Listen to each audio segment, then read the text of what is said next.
Hello and welcome back to another episode of Beyond the To-Do List. I'm your host, Eric Fisher, and this is the show where I talk to the people behind the productivity. This week I'm excited to share with you a conversation I had with Juliet Funt. She is the author of the book, A Minute to Think, Reclaim Creativity, Conquer Busyness, and Do Your Best Work. And I think we all want those things, right?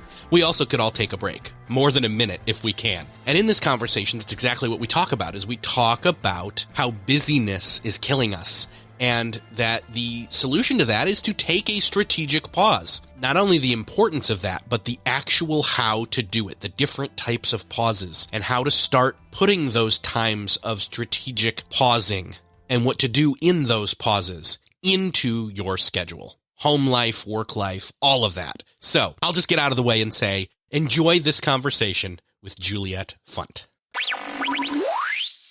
Well, this week, I'm excited to share with you a conversation I had with Juliet Funt. She's here to talk about her new book, A Minute to Think, Reclaim Creativity, Conquer Business, and Do Your Best Work. Juliet, welcome to the show. Thank you so much. So this is going to be awesome because taking time to think is huge when it comes to productivity, because one, it helps you figure out what it is you need to do. Two, you take a break, which a lot of people forget to do, and it's overrated. Actually, sorry, let me say underrated. Overrated. Correct, yes. Would mean everybody's doing it. No, nobody's doing it almost, and that's the problem, obviously. And so this book is squarely in the wheelhouse of this podcast. So in this book, though, you talk about busyness, which is something we're all aware of. And you're talking about that busyness is costing businesses millions of dollars every year. So I wonder if you could maybe paint the picture of some context as to why you say that and how you came to land on this book. Yeah, it is so timely, and we can talk more about the unique window of time that we're in. But to paint the picture that you asked, every morning all over the world, people wake up with a little spark of contribution. They want to bring creativity, enthusiasm, dedication to what they're caring about at work.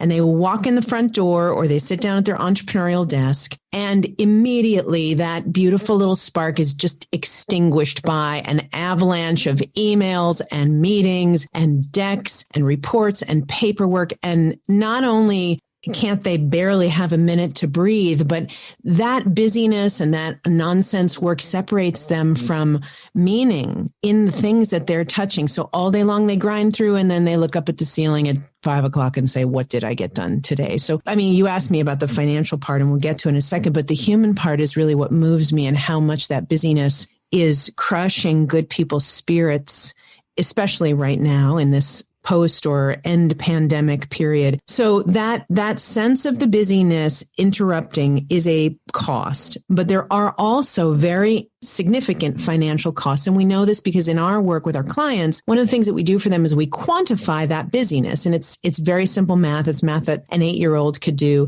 You just take the value of an hour, you take someone's salary and divide it up and figure out what an hour is worth. And then you ask them some self-reporting questions about when are you doing work that's kind of nonsensical emails, CCs, garbage work where you're in a meeting and you're playing hangman, when are you just not contributing or benefiting from the work that you're doing? And then all you do is you take the wasted hours times the value of an hour and you come up with numbers. So our magic number, we call it the million for 50 numbers, that most companies spend about $1 million annually on unnecessary work for every 50 people in an organization. And if you're a leader listening, that should be stepping on a Lego level, jarring pain. And yet there's this profound and puzzling complacency. We just keep working this way. And even though things have gotten worse now, burnout is 52%, the workday's gotten 2.5 hours longer, meetings have more than doubled. Strangely, we still kind of just tolerate and complain. And this is just an endlessly fascinating part for me of our current situation. So you're proposing, though, that the solution to all this busyness is not to double down and do more work, but instead to take a strategic pause or multiple really strategic pauses. It's not about, oh, I paused one time and I'm done. How did you arrive at this solution of the strategic pause?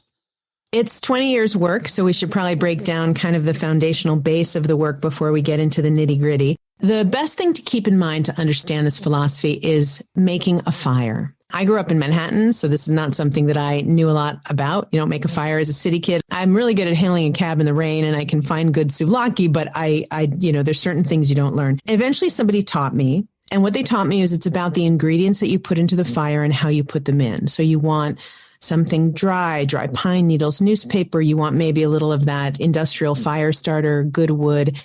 But if you forget one critical ingredient, your fire will never, ever ignite. And that critical ingredient is space. It's the oxygenating passages in between the materials that let the flames begin to ignite and blossom. And that foundational law of nature is true for us as well in the way that we live and the way that we work, but we chronically forget. We forget that we need oxygenating space in between our thoughts, our actions, our meetings, our to-dos. And when that happens, everything is better. We call this missing element, white space, because part of the derivation of the name came from years ago when we're working with executives. You'd look at their calendar, and if you looked at a day and there were actually white spaces, there was white on the paper calendar, you knew that day was going to have unique possibility, and you knew that day could go anywhere you wanted it to go because of the space. And that is what we teach people to do. That's what the book is all about. So the way that you access white space is you take a strategic pause. And when you pause, there is this cessation of movement, the cessation of busyness, and this beautiful nurturing element flows in and then can be used in so many ways to amplify what we do. I love it. I almost took a pause right there just to keep thinking. Yeah. Take it in. Yeah. Well, and so traditionally, when we've come near to this topic, let me put it that way, because we've never really talked about this specific type of taking a pause and all the benefits, as well as the what, the why, the how. But when we've come near it, we've sort of said, well, calendar block out time on your calendar that nobody else can take so that you can do some of that pausing, where you're either doing nothing and allowing your brain to either take a break or, literally focus in on maybe one thing, or just thinking, or let non-activity be part of your workday, those kinds of things. Those are what my brain first serves up as possible different types of pauses. But what are all the different, let's just throw this out there. What are all the different types of pauses?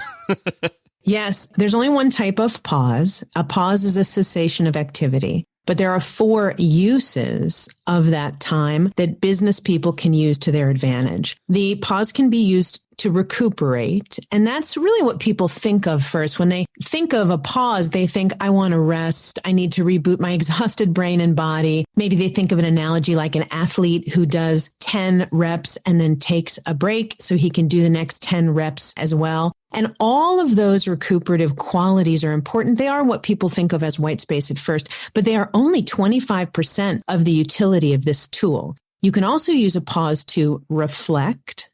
This is when you gain objectivity about the work that you're doing.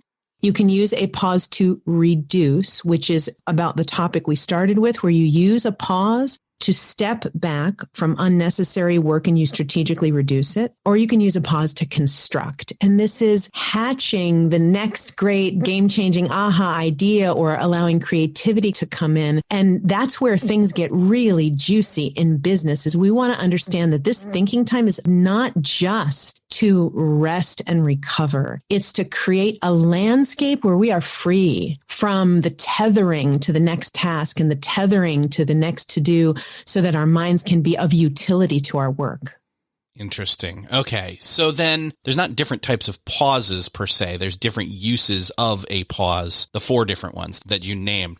Yeah. And if you show me a person who's achieved spectacular things anywhere, they take this kind of transitional time and thinking time for granted. In the book, we talk about Jeff Weiner of LinkedIn, who schedules nothing on his calendar. Phil Knight of Nike had a chair in his living room, and it was the daydreaming chair. And the only thing that he did in that chair was daydreaming. And there, we go on and on, John Cleese and Jack Welch. And so that utility of the time is commonly used by people who value it. And what we're trying to do is help a regular person at a regular desk who feels like they don't deserve to even just take a minute to understand that not only is it their right, but it is their obligation if they really want to be superb at work. Well, I'm glad you mentioned the chair, because a lot of people, they'll think I'm taking a pause to free up my head space, but physical space may also play a part of that. Because if somebody is, if they're sitting at their desk where they always are in constant motion, it might be a better idea, right? To step away, even just outside to, hey, this is what the smoke break was for in some senses, right? Yeah.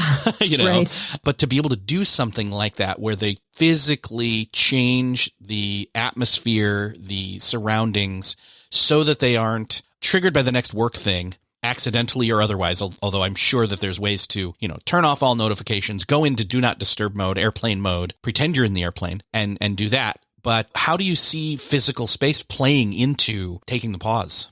Yeah, I love, is it Steelcase? Is that the name of the furniture company that does all the mod office furniture? I think it might be Steelcase. They had these pods where they wrapped a worker in this white, beautiful fabric pod. So they had this actual literal white space they can think in. I think you're really onto something about the physicality. Not everybody can walk away like that. So they might have to rely on things like eyelids to close and block out what's around them, or even just turning 90 degrees or 180 degrees away from the roaring torrent of your desk and your computer to just face somewhere else, I think would be a great baby step. But yes, any proximity to nature, obviously spectacular amplification of the pause. If you can look out a window at a tree, if you can breathe fresh air, not everybody can do that, especially in the interstitial way that we teach them to take little sips. We're not always taking a 30-minute pause or a 15-minute pause. If you take 3 seconds or 5 seconds, it's a little hard to change your physical environment. So maybe what's the minimum dose, if we were to term it that way, that you think makes at least some difference possible? Because a lot of people are going to say, I don't have time to take a pause, which is just so ridiculous.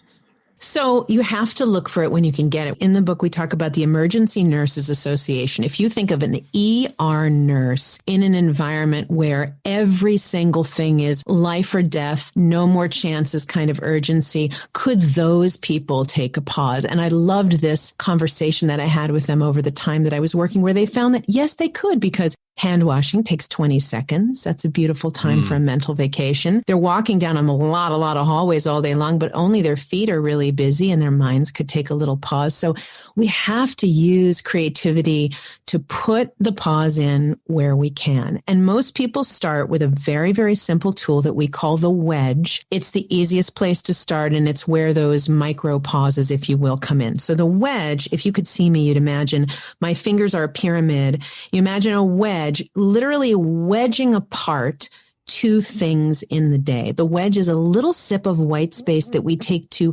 separate and uncompress two things that previously would have been connected. And to answer your question, it could be a second, it could be 3 seconds, it could be a half a second, or it could be in a much more extended period of time. You might use a wedge in between. Simplest one would be a meeting and a meeting. That's maybe 5 or 10 minutes. But maybe you use a wedge between getting an email that fries you, it kind of jolts you with some sort of emotion or worry, and responding, or between a question and an answer, or between turning your key off at night and walking in the front door to really make that transition from work self to self.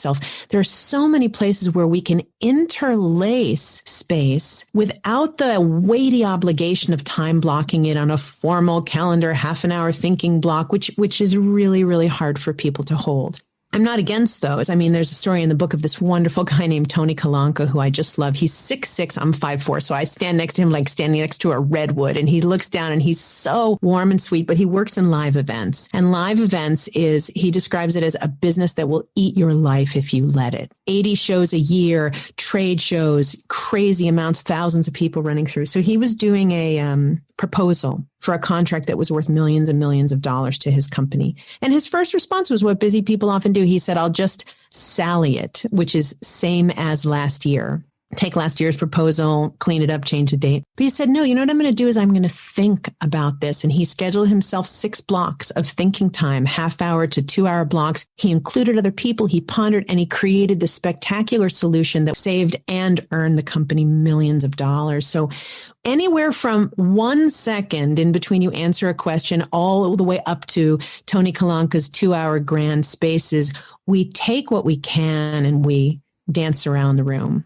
That makes sense. And I think that, starting, in other words, just starting doing any kind of pausing and finding that you can pause is going to be one of the first, most important kind of empowering, it's when you first get introduced to an idea and you're like, I don't know about this. And then you try it out and you're like, maybe. And then you get into practice with it and it becomes almost muscle memory and a normal routine. I mean, I would almost say, though, that there's this precursor step of first you have to believe that thinking has value. If you can't cross that simple boundary of what's the difference between activity and productivity, and do I only get points in corporate heaven for just sweating and running all day long, or do I actually want to produce something of value? That's a really, really important gate. Right after that gate, if you want to play with it, I can give your listeners some super duper training wheels, baby steps to try.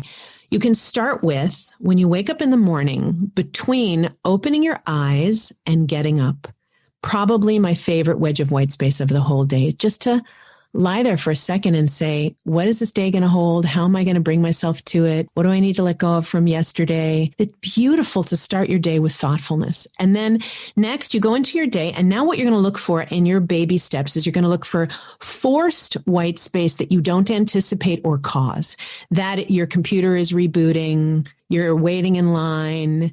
Maybe you're a New Yorker who needs to talk to a Southerner and just everything slows way down.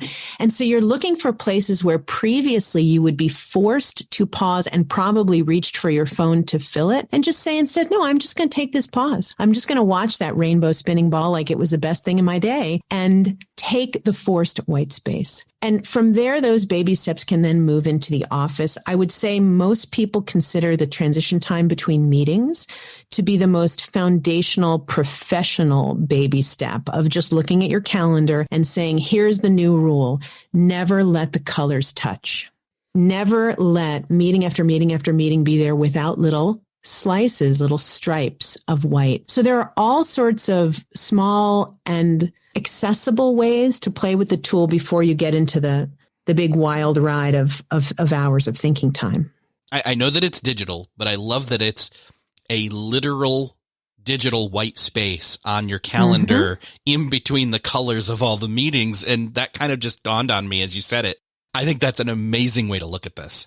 Yeah, your meeting calendar should look like a Benetton shirt. It should be stripe color, stripe color, stripe color. We have a term in the book we call hall time, because if you remember when you were in high school, there was this bell, 2 bells. You had a bell to stand up, then you walk, and then a bell to sit down.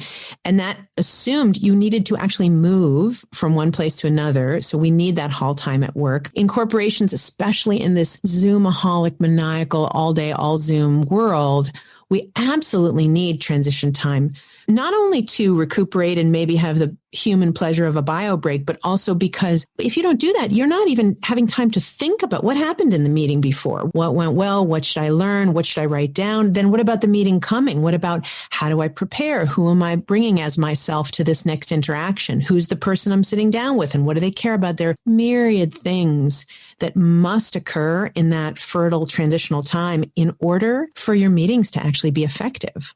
Well, and I think one of the other things that you brought up was what was the term you used again? Forced white space. When the world makes you wait. Yes. When you're waiting in line, take the pause. Say thank you line for slowing me down. Don't reach for if you reach for the phone, then you break the magic. But if you take it when it's given to you, it's like a little training wheels baby step approach. Well, that's the thing I was going to get at is right now, technology, smartphone specifically, I'm heading towards, although it's not the only culprit. Yep. We have trained ourselves to pick that up as soon as we walk out the door of a meeting or as soon as, or while we're in the Zoom meeting, the phone is just sitting there. And if I grab it and hold it a certain way, nobody can see that I'm looking at it because I'm still kind of looking at my screen and so on and so on. But we've trained ourselves as well as been trained by everybody else going along with it, that that's the way things are done, that there is no stopping and pausing. It's forced urgency of every next thing that's happening. So,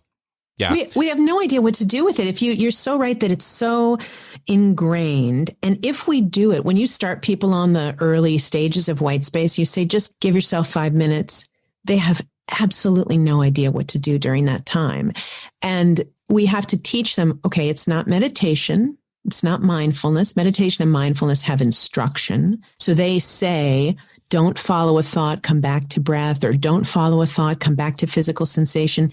In white space, we want to say, follow any thought you want. You want, we say a lot, meditation and mindfulness is like having a dog on a leash and it wanders off and you say heel. White space is like having the dog off the leash and you say, run through the park. So when you have an impulse or a thought, you follow it. And you guiltlessly have that time, but it is so unfamiliar. And the phone will be the first place you go every single time to fill that time. If you can just not do that, if you can just not fill with the phone, you've taken a gigantic leap toward the practice of white space. Yeah. And we feel like we have to, though, because we've, quote, only got so much time in a day and we've got to get everything crammed in that has to get done. And inevitably we bump stuff from today's to-do list over to tomorrow's to-do list. And so I better grab that phone and make sure that I answer those emails while I'm walking in my, quote, haul time to the next thing. But I think that if we were considering what you call the four thieves that rob all this time from us at work, you know, if we were to identify those thieves and then also figure out how to defeat them, what's your insight on that, at least? Because I think that's the key, is like we've got to identify why we feel like we have no time at all anyway, and be able to maybe free that time up to then say, okay, I don't have to just take the forced time. I can force the time myself. It's such a pleasure to let people know that this is so changeable once we start to understand the sources. And so you talked about the thieves. We should probably review them. Understanding the thieves is a really big key to decrapifying this workflow that we were talking about, this busyness, this unnecessary work. And so I'll review them for you. The important thing to understand about the thieves is that they are assets that have run amok. We studied busy work and we tried to figure out why were people so busy. And we found 4 things, but they surprised us because they were positive things that had simply overgrown. They were not negative things. So the thieves of time are drive, excellence, information, and activity. And you wouldn't hire anybody who didn't have drive and a quest for excellence and who was active and informed. But when they overgrow, then drive starts to become overdrive. Excellence starts to become perfectionism. Information becomes information overload.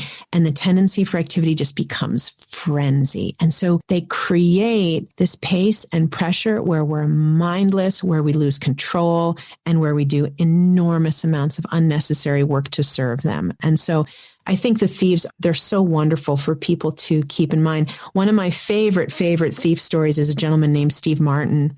He was a chief data scientist at Microsoft, incredibly smart guy. He had a sense that the thief of information was dominating his workflow, but he hadn't really come to terms with how to change it. The sales department came to him and said they needed 22 pieces of collateral in order to do their next round of sales. And they wanted him to build all these decks and infographics and reports. And he kind of had a sense that it was not really tactically necessary, that it was just mindless, busy work driven by the thief of information. So he did this prank that is one of my favorite pranks of all time. And he made the 22 pieces, but inside every one of them, he embedded, not in a sneaky place, not in the footer, but just right in the middle of a page, he embedded a note that said, if you're actually reading this, email me and I'll send you a $50 Amazon gift certificate. And in a year of using the collateral, no one ever wrote him, including the committee. When they went back to say next year that they needed more stuff, he was able to say to them, even you guys missed these offers. You never even read what you asked me to build. And that was a moment for him where he became more aware of his choices. But it can be a comic moment of objectivity for all of us when we realize we're just generating stuff without questioning its tactical necessity or its value. Oh my gosh, that's amazing. I can't believe no one No one took him up on that. Wow. Because how much stuff do we build where it just sits around and we go, yay, I built that press release, investor's deck, and it's not opened by busy people who are too busy to open anything in the first place. Mm-hmm. Well, I think one of the other things that kind of ties into this is this term that you use, which is hallucinated urgency. And I couldn't help but when I heard that, I couldn't help but jump to the Eisenhower matrix where you've got, 4 quadrants. You've got 2 lines, one that's urgency, where it's urgent and non-urgent, and then important and non-important, and how hallucinated urgency plays into that. Because how are you going to make proper decisions if everything is hallucinated into urgency, right? Right. And it's like we're all a little high, we're just addled. And if you didn't know that someone slipped something into your drink and you saw a dragon coming out of the stereo, then you'd have to really rethink, what was happening. And this, we don't know that we are concocting urgency where it just doesn't exist. We're so used to this kind of pen clicking, toe tapping, moving, fast and going. And because we can't all slow down, and because we mirror other people's pace, and because we feel that there's some sort of professional value around this hyperactivity, this all swirls together to make things very, very inefficient. And there are ways to do this differently. It's easiest to do it as a team or a group or even as a duo, to be able to say to each other, just to have the term hallucinated urgency begins to break the spell. Because now we understand that there are, if there's such a thing as hallucinated urgency, there must be such a thing as true urgency. And now there are 2 categories that something can fit into. And so that starts to give people the facility to question. Yeah, because if you can't distinguish between what's hallucinated, like you said, the dragon, or not, then you can't really make a proper decision, even if you've paused. Right. But pausing, you'd be surprised at how smart people are when lucidity can return into their brain. If you pause and you look at something and you say to yourself, how urgent is this? You will have enormous amounts more clarity than if you just act first and think later. So just that thoughtfulness is a beginning. There's a lot of ways that people can start defeating hallucinated urgency purposefully. The most important one, and this is just hilarious how little this happens, is to ask, when is this due? Or when's the deadline on this? It is spectacular how frequent people receive something and then they feel this valor of, here I go, and they just dive on in. And there's never a moment where people just simply say, is this a week? Is it a month? Is it a day? So that simple question can begin us. And then that question of what would happen if I waited has been a fascinating unfolding question to me, because in the beginning, what would happen if I waited? When you ask that of yourself, it sounds like a question that is usually used to look for risk. What would happen if I waited makes you think about, would I get in trouble? Would a client be disappointed? But actually, what would happen if I waited can actually be a question that's looking for benefit. Would my team be calmer? Would my employee be able to actually have the rest of their weekend because I waited to ask a question on a Sunday? Would a major client get a better deliverable because I waited to add a new project to a busy team's plate? What would happen if I waited? It makes you think like you're looking for trouble, but it actually can lead you toward gold. Yeah, in a way, you're not asking, can I procrastinate on this or can I put this off? It's more, what's the correct timing of whatever this is? Fill in the blank. Right. What's the timing that serves my business in all ways? Yeah, that's great. That's a great way to put it. You also talk about there being 3 categories of urgency. I wonder if you'd maybe explain that and tie that into, being able to distinguish between, again, the real urgent and the illusion of urgent. Right. So this can help so much as we start to go, okay, first we have the term hallucinated urgency. Then we begin to understand that questioning is our friend. When's it due? What's the deadline? What would happen if I waited? But now we also want to be able to segment the things that we're looking at into urgency categories. We think that there are 3. Things can be not time sensitive. It's so funny that we almost pretend that one doesn't even exist. But yes, something can be good to do, but not time sensitive. There can be things that are tactically time sensitive. And this is where speed to response is tied to a business result. This is, I have 24 hours to get something into a client and they care about it and there is a deadline. Okay, that is tactically time sensitive. But then the interesting one is things can also be emotionally time sensitive. And emotionally time sensitive means that the craving for getting it done or finding the information comes from a different part of us, from anxiety or control or curiosity. So let's say you're a sales leader and you all of a sudden you're sitting around and go, what happened with the Dell account? I don't remember hearing anything. That was so promising and nothing happened of it. You as a leader probably right at that moment want to ping the VP in charge of the Dell account and say, hey, what's up with Dell? But there's nothing tactically time sensitive about that. You have a sales update coming probably at the end of the week. You're going to find out about Dell if you ask then. You can just look it up. But it's that I am curious and I want to know right now that is the emotional part of it. And we subject people to a lot of frenzy for no reason based on that.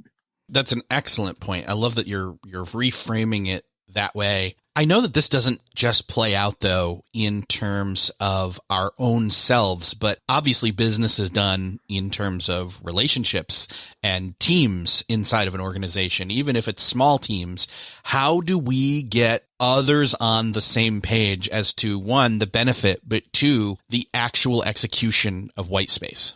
It's a question that's most exciting right at this moment. We have an unprecedented opportunity as teams to change things right now, because right now work is being redesigned as hybrid is designed and people go back.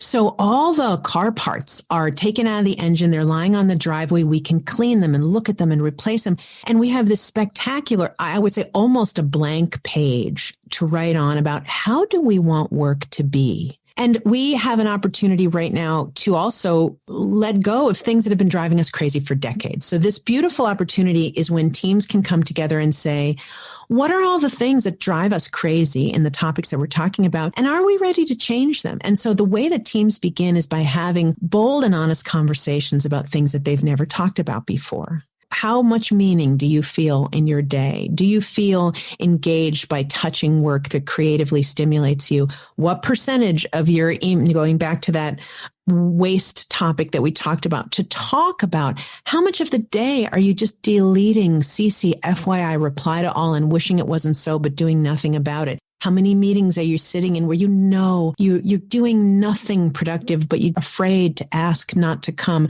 These are the conversations that smart teams will have right now in this beautiful window of opportunity, and they can begin to do things differently.